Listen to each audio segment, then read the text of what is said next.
Nandito tayo ngayon sa may pier ng Tacloban at napakalakas na ng hangin pero hindi pa po tumatama ang sentro ng bagyo dito sa bahagi ng Tacloban.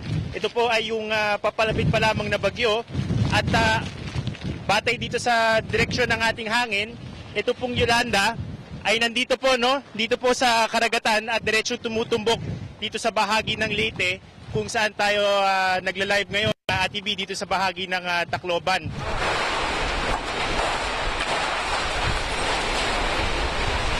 At kasalukuyan na ang binabayo ng malakas na hangin itong syudad.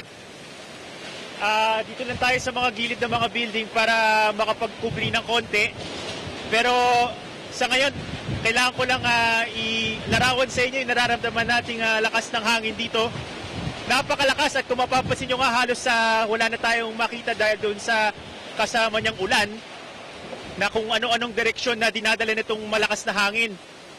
Dito sa going downtown sa magkabilang bahagi ng kalsada, marami ng mga nagkalat na debris at hindi pa tayo sigurado kung ano yung mga lugar na napinsala nitong bagyo.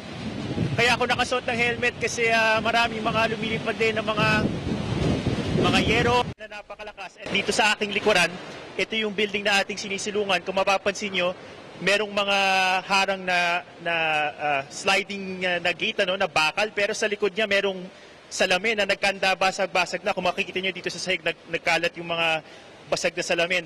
At maya-maya bumubugso yung napakalakas sa hangin. At kailangan nga kaming medyo lumayo dun sa mga bintana dahil sa pag nababasag siya, tumatalsik yung salamin. Yung palagay ko, ito na yung storm surge natin dahil sa kung kanina nakatatayo pa ako dito sa lansangan sa labas, ngayon ay hanggang tuhod na yung tubig. Ito po ay malamang galing po sa ating karagatan na nandito lamang sa aming likod. Ito po yung posibleng storm surge na ang taas po ng tubig. Palagay ko ay pambihira itong ganitong nangyayari na tumataas yung tubig dito sa downtown Tacloban.